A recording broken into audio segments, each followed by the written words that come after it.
Donc vous avez devant vous les étudiants de la 3e promotion de l'École nationale directeur de cabinet et du diplôme universitaire manager de cabinet.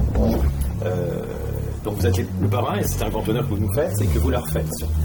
Vous avez un parcours exemplaire ayant occupé à peu près, je dirais, toutes les fonctions de la 5e République. Je dirais que vous avez été très précoce tout d'abord, puisque vous avez été élu très jeune conseiller général de la Savoie, département qui a donc été votre terre d'élection. Vous avez été député, sénateur et président du Conseil général de la Savoie.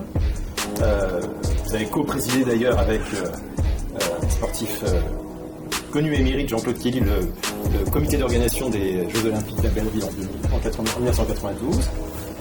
Vous avez exercé plusieurs fonctions ministérielles à l'environnement, aux affaires européennes, aux affaires étrangères, à l'agriculture et à la pêche. Vous avez... Pas en même temps, hein. Oui, en 93, la première, l'environnement, en 95, par la suite, aux affaires européennes et étrangères en 2004, et en 2007, ce que nous avons à l'agriculture et à la pêche. Donc vous avez, je dirais, connu et fréquenté plusieurs directeurs de cabinet dans ces différentes fonctions. Et puis surtout aussi, vous avez un engagement européen bien connu. Vous avez été à plusieurs reprises commissaire européen, vice-président de la Commission européenne, député européen, et plus récemment, je dirais, sur un sujet qui a peut-être marqué tous les Européens convaincus que nous sommes, la sortie du Royaume-Uni de l'Europe, dont vous avez été le négociateur pour cette sortie. Et donc, Monsieur le Ministre, au fond, par votre présence, c'est un message à la fois d'expérience et de témoignage que nous aimerions que vous disiez à nos étudiants sur les expériences et les rapports que vous avez eus avec vos différents directeurs de cabinet respectifs. Qu'est-ce qui fait un bon directeur de cabinet? Comment vous voyez ses qualités et le message que vous avez tout simplement envie de délivrer à ces étudiants qui, pour certains, sont déjà directeurs de cabinet, pour d'autres, le seront demain, on l'espère, dans différentes fonctions. Voilà, je ne vais pas être plus long parce que c'est vous que nous sommes venus écouter. Bien, bonjour à tous et à chacune et chacun d'entre vous. Et à mon tour, pardon pour ce délai. J'ai l'habitude, ce qui n'est pas l'habitude d'un homme politique français, d'être toujours ponctuel et même d'être toujours un peu en avance. J'ai appris ça d'ailleurs lorsque j'ai eu l'honneur pendant 10 ans d'organiser des Jeux Olympiques, les derniers Jeux Olympiques que la France a organisés en 92. Et la candidature et l'organisation avec Jean-Claude Kelly, qui était mon co-chairman. Quand vous passez autant de temps avec un champion olympique qui prépare pendant 4 ans une course qui dure 80 secondes, il faut être à l'heure. Et donc, et même, me disait Jean-Claude Kelly, toujours un peu en avance. C'est toujours important de transmettre et de partager des expériences sans donner de leçons. Je vous conseille, quand vous avez un rendez-vous important, ou quand votre patron, votre ministre, votre député, ou votre président de département a un rendez-vous important, de le faire arriver à l'avance. Quand vous arrivez à l'avance à un rendez-vous, le stress n'est pas sur vous. Voilà, c'est aussi simple que ça. À Bruxelles, un directeur de cabinet, ça s'appelle un chef de cabinet. Alors qu'à Paris, un chef de cabinet, c'est responsable logistique et technique du cabinet. Le directeur de cabinet à Paris, c'est celui qui dirige le cabinet, le numéro 2, derrière le ministre, par exemple. Je vous recommande une deuxième chose qui est très importante pour moi, c'est de garder la même capacité d'enthousiasme et la même capacité d'indignation. Quoi qu'il arrive. La morale de l'action, c'est qu'une équipe se constitue pour atteindre un objectif, une mission, un mandat. C'est ce que vous êtes chargé de faire comme directeur de cabinet. Il faut que le patron, c'est plutôt son rôle que le vôtre d'ailleurs, si je puis dire, mais vous jouez un rôle à ses côtés important, crée dans l'équipe une morale collective. Les gens ne viennent pas du même endroit, ils n'ont pas les mêmes idées forcément, les mêmes sensibilités, ils ont des différences qu'il faut respecter. Mais s'ils sont là, c'est qu'ils ont une valeur ajoutée. Donc il faut mettre ensemble les valeurs ajoutées. La morale de l'action, c'est très important dans une équipe, c'est peut-être mon message principal. Ça veut dire, pour que celui qui dirige, de l'intelligence des hommes et des femmes. Ça veut dire du respect, quels que soient les gens. S'ils ne sont pas bons, c'est de votre faute. Sauf si c'est pas vous qui les avez fait venir, mais s'ils sont bons, qu'ils ont une valeur ajoutée, alors il faut les valoriser. Une équipe, et son chef d'équipe, c'est pas vous pour l'instant, vous êtes chef d'équipe administrative, mais vous avez quelqu'un qui est politique au-dessus de vous, son rôle c'est de relever la ligne d'horizon. Quand on fixe un horizon, je disais, il ne faut jamais sacrifier l'avenir au présent. Jamais. Jamais sacrifier l'avenir au présent. C'est un peu cette idée que quand on mène une action, on a des problèmes, on a des emmerdements, il y a des difficultés, des doutes. Ces problèmes, ces emmerdements, ces doutes sont moins graves si vous les mettez en perspective. Si vous les mettez sur la ligne de quelque chose qui est au-dessus. C'est ça la perspective. Tout ce que vous apprenez, même si c'est ingrat, c'est compliqué, c'est dur, pas toujours marrant, tout ça est utile, un jour ou l'autre. Voilà. Mes équipes ont toujours été fondamentales pour moi. Il faut être lucide aussi sur soi-même. Quand vous êtes ministre ou parlementaire ou commissaire européen, on n'a pas la science infuse. Souvent, des bonnes idées que j'ai mises en œuvre ont été données par d'autres. Il faut savoir écouter aussi. En 2008, j'étais ministre de l'Agriculture et de la Pêche et il y a eu beaucoup de naufrages à cette époque de bateaux de pêche dans le nord, sur la côte d'Opale, dans la Manche. Il y avait beaucoup de mauvais temps cet hiver-là. Et un jour, il y a eu un naufrage avec 6 marins pêcheurs, dont l'un a coulé et est mort, un jeune de 18 ans. Et le lendemain, je suis allé comme ministre prendre le café avec ceux qui étaient vivants, chez l'un d'entre eux. C'était un moment très émouvant. Et vous savez, quand un bateau coule, on sait où il est, parce que sur le haut du mât du bateau, il y a une balise toujours. Donc on sait où se trouve le bateau. Et les hélicoptères peuvent aller chercher, sauf que il y a 2 problèmes, c'est parfois la nuit, et deuxièmement, quand vous êtes à la mer, accroché à une bouée, vous dérivez. Et le bateau qui est au fond, lui, ne dérive pas. Donc l'hélicoptère arrive sur un endroit où il n'y a peut-être plus personne. Et alors, je discute avec ces marins, c'était très émouvant. Ils me parlent de leur collègue qui a coulé. Et il y a un jeune de 16 ans qui était là, un apprenti, qui me dit une chose comme ça, directement, parce qu'on se parle franchement dans ce moment-là. Il me dit, monsieur le ministre, vous êtes de la Savoie? Oui. Vous pouvez m'expliquer pourquoi les pisteurs secouristes chez vous en Savoie ont tous une balise individuelle dans leur anorak quand ils partent en montagne, hors piste ou pas?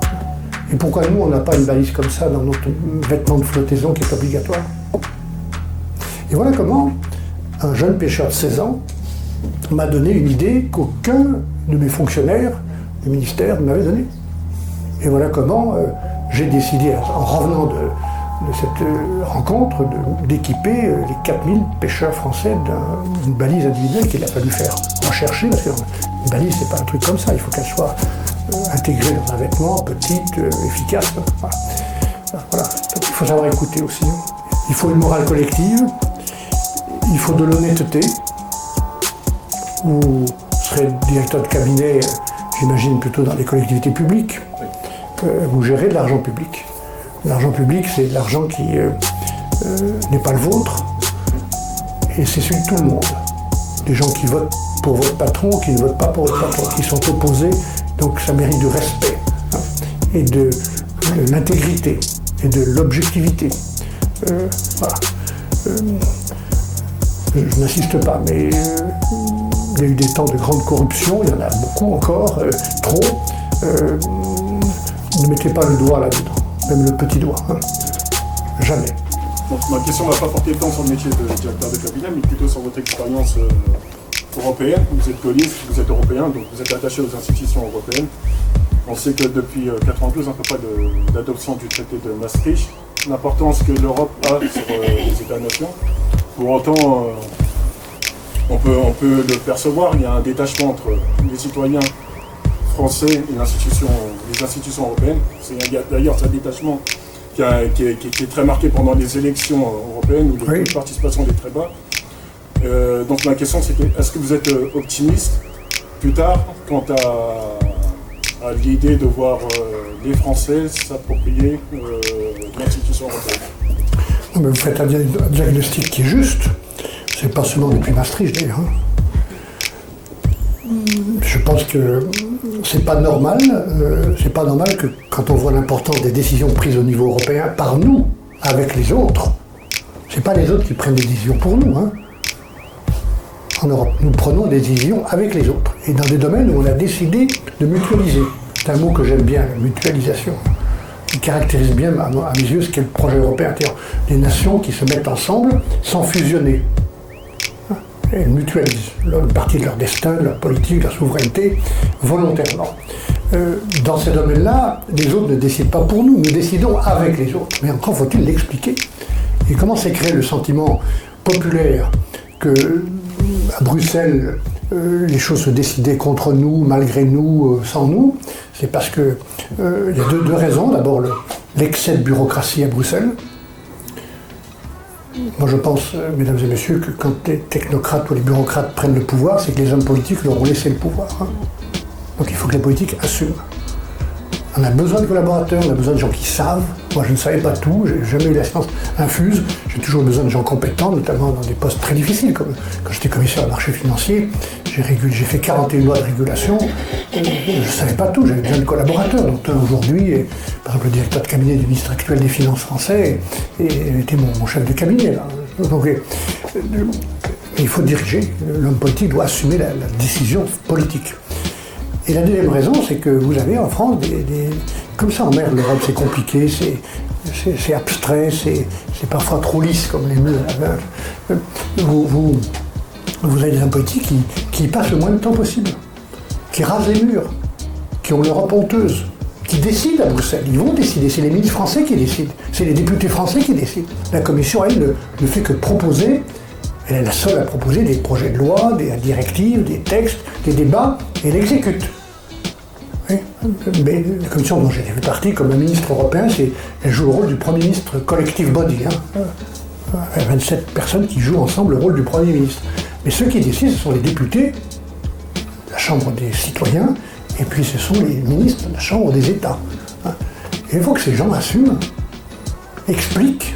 C'est pas normal non plus que les députés nationaux, je l'ai été, ou les sénateurs, ne soient pas plus mobilisés ou concernés par ce qui se passe à Bruxelles et ne créent pas dans leur circonscription des débats sur les questions européennes. C'est ça qui manque, c'est ce lien-là.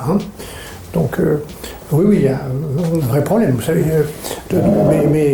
Et c'est grave, parce que, si je puis me permettre, quand vous regardez le monde tel qu'il est aujourd'hui, ou tel qu'il vient, qui est un monde dangereux, instable, fragile, injuste, il faut définitivement, à mes yeux, être ensemble pour affronter ce qui arrive devant nous, plutôt que d'être chacun pour soi, comme les Britanniques le sont aujourd'hui. J'ai beaucoup regretté le Brexit pour ça, mais le Brexit aussi, puisqu'on parle de ce déficit démocratique, il a des raisons, le Brexit. C'était un événement improbable, le Brexit.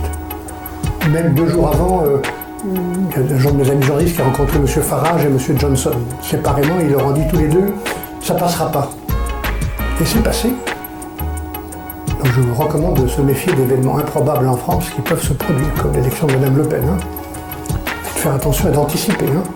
Il y a encore 3 ans. Mais la raison du Brexit, c'est la colère sociale. C'est le sentiment populaire qu'il ne faut pas confondre avec le populisme. Le sentiment populaire, c'est le sentiment d'être abandonné, déclassé, de ne plus avoir de futur, de ne plus avoir d'usine, d'une immigration incontrôlée, au détriment de tout le monde, de ceux qui ont le sentiment d'être dépossédés, puis de ceux qu'on accueille mal. Vous voyez ce que je veux dire. Donc c'est ça qui explique. Donc le sentiment populaire a été exploité par des souverainistes, par des nationalistes, par Farage et d'autres, comme aux Pays-Bas hier. Mais il faut répondre à ce sentiment populaire, il ne faut pas le confondre avec le populisme. Pardon d'être allé un peu plus au-delà de votre réponse.